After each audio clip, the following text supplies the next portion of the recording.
নারদ একদিন হরগৌরীকে দর্শনের অভিপ্রায়ে কৈলাসে গেলেন।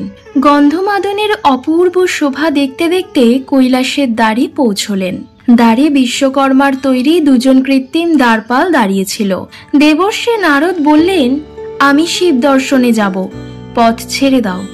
কিন্তু কি আশ্চর্যের বিষয়, তারা কেউ কোনো উত্তর দিল না। ঋষি বিস্মৃত হলেন। তারপর ধ্যানযোগে সব বুঝতে পারলেন।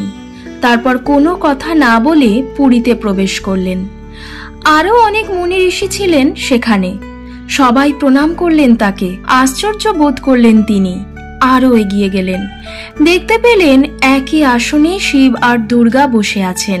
সর্পরাজ শঙ্খ শিবের পদসেবা করছেন। তক্ষগাদী নাগগণ তার নানা সেবায় যুক্ত।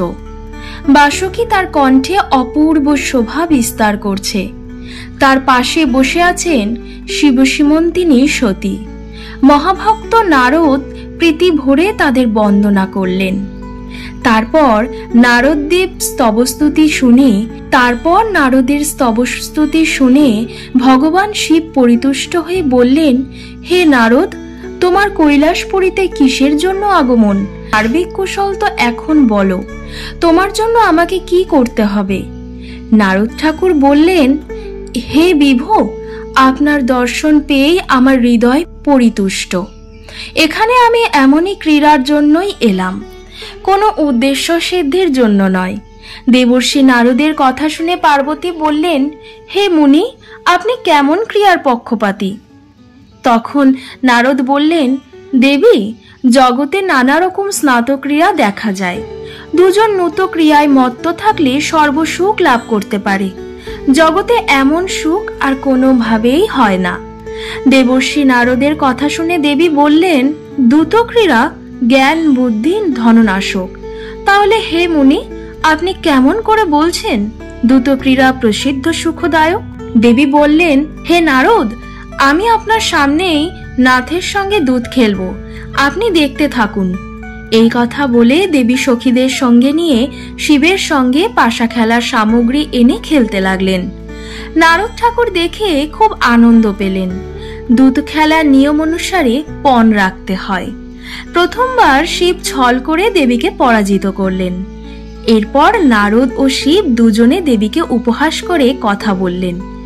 এমন উপহাসে দেবী ভীষণভাবে কোপিতা হয়ে নারদকে গলা ধাক্কা দিয়ে বের করে দিলেন। তারপর শিবকে বললেন, আমি পণে হেরেছি, এবার বলো তুমি কি পণ রাখবে? শিব বললেন, আমার চন্দ্রলেখা 2 কানের কুণ্ডল এই খেলায় পণ রাখলাম। দেবী, তুমি আমাকে জয় করে এইসব স্বচ্ছন্দে নিতে পারো। আবার খেলা শুরু হলো। এবার দেবীর জয় হলো। শিবের প্রতি দেবী হাসতে হাসতে বললেন, নাথ, এবার আমি তোমাকে পরাজিত করেছি, কাজেই পণ অনুসারে ভূষণগুলো আমাকে দাও। তখন শঙ্করও হাসতে হাসতে বললেন, দেবী, তুমি বিচার করে দেখো, আমি কখনো হারি না। এই জগতে আমি অজেয়, কাজেই এমন কথা তুমি বলো না। আবার তুমি খেলতে শুরু করো, দেখবে আমি জিতব। দেবী বললেন, আমি যে তোমাকে জয় করেছি তাতে অবাক হবার কিছু নেই, আসলে আজ তোমারই জয় হয়েছে। এইভাবে হরপার্বতী উভয়েই হাসতে হাসতে বিবাদ করতে লাগলেন। এতক্ষণ নারদ দূরে দাঁড়িয়ে তাদের দ্বন্দ্ব শুনছিলেন। তারপর আর থাকতে না পেরে তাদের কাছে এগিয়ে গিয়ে হাসতে হাসতেই বললেন, আমার একটি শান্তিপূর্ণ কথা আপনারা শুনুন।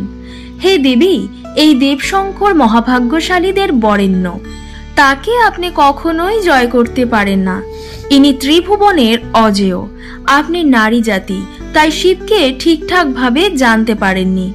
নারদের এই কথা শুনে দেবী ভীষণভাবে কুপিতা হয়ে বললেন, হে ব্রহ্মার পুত্র, আপনাকে নমস্কার। আপনি চাপল্য বশে আর কিছু বলবেন না। আপনার কথায় আমি বড় ভীত, তাই আপনি চুপ করে থাকুন। অগত্যা নারদ চুপ করলেন, কিন্তু ভৃঙ্গি এবার মুখ খুললেন। হে ভামিনী, আপনি পুনরায় এরূপ বাক্য আর বলবেন না। আমার প্রভু শিব অজেয়। আপনি পূর্বে মদনের সাহায্যে শঙ্করকে লাভ করেছেন। পূর্বে এই শূলপাণি যা যা করেছেন আপনার কি মনে নেই? ভৃঙ্গির কথায় ভবানী ভীষণভাবে রেগে গিয়ে বললেন, হে ভৃঙ্গি, তুমি অযৌক্তিক কথা বলছো। এটা তোমার পক্ষপাতিত্ব। কেমন করে তুমি আমাদের মধ্যে ভেদ দেখলে? তখন ভৃঙ্গি বললেন, পিতা দক্ষের যজ্ঞে আপনি শিবনিন্দা শুনে প্রাণত্যাগ করেছিলেন, আর এখন কি বলছেন? এখন দেখছি শিবের প্রতি আপনার প্রেম ভক্তি নাই। আপনি শিবপ্রিয়া, তাই আপনাকে এই সকল কথা বললাম। এখন আপনি শিবের সেবা করুন। শিব সর্বেশ্বর। ভৃঙ্গির এমন কথা শুনে দেবী বললেন, ভৃঙ্গি তুমি চুপ করো, না হলে এখান থেকে দূর হও। তোমার কোনো ভালো মন্দ জ্ঞান নাই, পিশাচের মতো কথা বলছো। আমি কে আর এই শিব কে? তোমার ভেদ বুদ্ধি দ্বারা সে তত্ত্ব জানতে পারবে না। আমি তোমাকে অভিশাপ দিচ্ছি, তোমার দেহ মাংসহীন হবে। দেবী ভবানী এই কথা বলে সকপে শম্ভুর দেহ থেকে তার অলঙ্কার সকল খুলে নিলেন।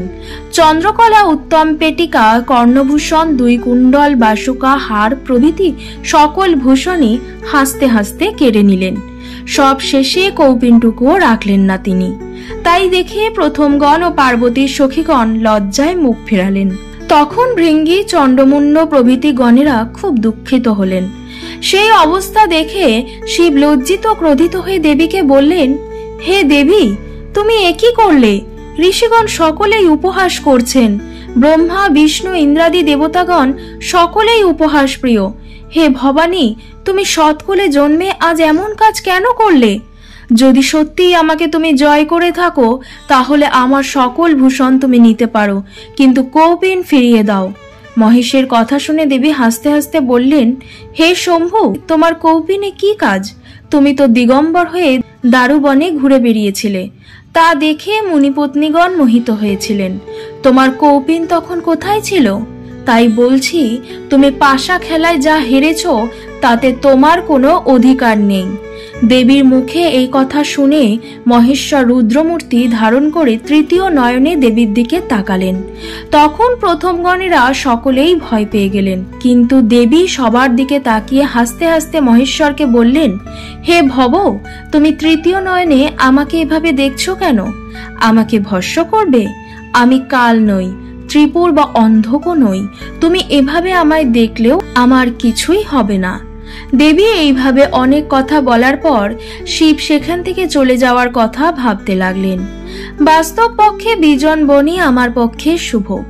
যে একা সব ত্যাগ করে নির্জনে বাস করে সেই সুখী, সেই পণ্ডিত।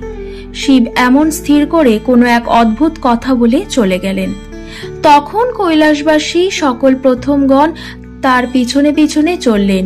ভৃঙ্গি একটি ছাতা নিয়ে তার মাথার উপর ধরে চলতে লাগলেন। নন্দীও চললেন চামর ব্যজন করতে করতে। শঙ্করের বৃষ আগে আগে চলল। এদিকে এসব দেখে দেবী পার্বতী অন্তঃপুরে খুব দুঃখ পেলেন। তিনি তখন অন্তরে মহেশ্বরের ধ্যান করতে লাগলেন। তাই দেখে সখী বিজয়া দেবীকে বললেন, হে সতী, তুমি বহু সাধনার পরে শিবকে লাভ করেছ, তাহলে তুমি তার সঙ্গে কেন পাশা খেলতে গেলে? নিশ্চয়ই জানো পাশা খেলা উচিত নয়। তার কাছে গিয়ে ক্ষমা প্রার্থনা করো। যদি এমন না করো তাহলে পরে আরো দুঃখ পেতে হবে। বিজয়ার কথা শুনে দেবী হাসতে হাসতে বললেন, ওই নির্লজ্জ মহাদেবকে আমি বিভূতি যোগে হরণ করেছি। এখন আমার কিছুই করার দরকার নেই। আমাকে ছাড়া ওনাকে বিরূপ হয়ে থাকতে হবে। আমি শিবকে রূপবান করেছি, তাই এখন আর অন্য কিছু বলল না। আমার সঙ্গে শিবের যোগ বা বিয়োগ কখনোই ঘটে না। হে বিজয়া, এখন তুমি আমার খেলা দেখো। দেবী এই কথা বলে এক শবরীর রূপ ধারণ করে শিবের উদ্দেশ্যে চলে গেলেন। হাতে ধনুর্বাণ আর চারিদিকে অনেক সখী। মহেশ্বরের কাছাকাছি গিয়ে তিনি দেখতে লাগলেন। দূর থেকে শিব শবরীকে দেখলেন। কামে ব্যাকুল চিত্তে আসন ছেড়ে উঠে মহেশ এগিয়ে যেই তার হাত ধরতে গেলেন, তখনই দেবী অদৃশ্য হয়ে গেলেন। সবার যিনি ভ্রান্তি নাশ করেন, তিনিই আজ ভ্রান্ত চিত্তে সেই অপূর্ব সুন্দরী শবরীর খোঁজ করছেন। যিনি স্বয়ং কামদেবকে ভস্ম করেন, আজ নিজেই কামাসক্ত হয়ে পড়লেন।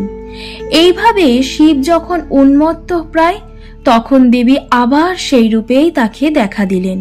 তখন শিব বললেন, হে সুন্দরী, তুমি আগে আমার কথা শোনো, তারপর যা বুঝবে করবে। কে তুমি? তুমি কার? কিসের জন্য এই বনে এসেছ? দেবী বললেন, আমি স্বতন্ত্র, পতির সন্ধানেই বেরিয়েছি। দেবাদিদেব বললেন, আমি তোমার পতি হতে চাই। দেবী বললেন, হে দেব, মহাতপস্যা করে যে রমণী তোমাকে পতিত্বে বরণ করেছে, তুমি তাকে ত্যাগ করেছ, বনে চলে এসেছ। তাই বুঝলাম তুমি সদা সকল প্রাণীর দুরারাধ্য। অতএব তুমি এখন যা বললে তা আর আমার কাছে বলল না। শিব বললেন, হে শোভনে, তুমি এমন কথা বলো না, আমি সেই পত্নীকে ত্যাগ করিনি। আমি যদি তাকে ত্যাগই করব, তাহলে কি এমন কথা বলতে পারি? তার উত্তরে দেবী বললেন, তুমি সন্ন্যাসী, তুমি সংসার বৈরাগী, তুমি মদনকে দগ্ধ করেছ, তোমাকে আমি কিছুতেই পেতে পারি না। অতএব তুমি আমাকে পূর্বে যা বলেছ আর বলো না। শবরী রূপিণী শঙ্করীর এমন বাক্য শুনে শিব বললেন, তুমি আমার পত্নী হও। এই কথা বলেই শিব শিবার হাত ধরলেন। তখন দেবী হাসতে হাসতে বললেন, আমাকে ছেড়ে দিন, আপনি মুনি, আপনার দ্বারা এমন কাজ মানায় না। আমার বাবা আছেন, তার কাছে গিয়ে আমাকে চেয়ে নিন। শিব বললেন, তোমার বাবার বাড়ি কোথায়? তখন দেবী শিবকে নিয়ে পিতার ভবনে গিয়ে হিমালয়কে দেখিয়ে দিলেন। শিব তখন হিমালয়কে প্রণিপাত করে বললেন, হে মহামতে, আপনার কন্যাকে আমায় দান করুন। এরপর শম্ভুর প্রকৃত জ্ঞান লাভ হলো। হাসলেন তিনি। তারপর বললেন, নারীগণের সঙ্গে মাত্রেই নরগণের পতন অবশ্যম্ভাবী। নারীর মোহে পড়ে আমি পিশাচবৎ আচরণ করছি। এই কথা বলে তিনি গন্ধমাদন পর্বত ছেড়ে বনে চলে যাওয়ার চেষ্টা করলেন। নারদাদি ঋষিগণ তার বহু স্তবস্তুতি করিয়ে পুনরায় তাকে গন্ধমাদন পর্বতে ফিরিয়ে আনলেন।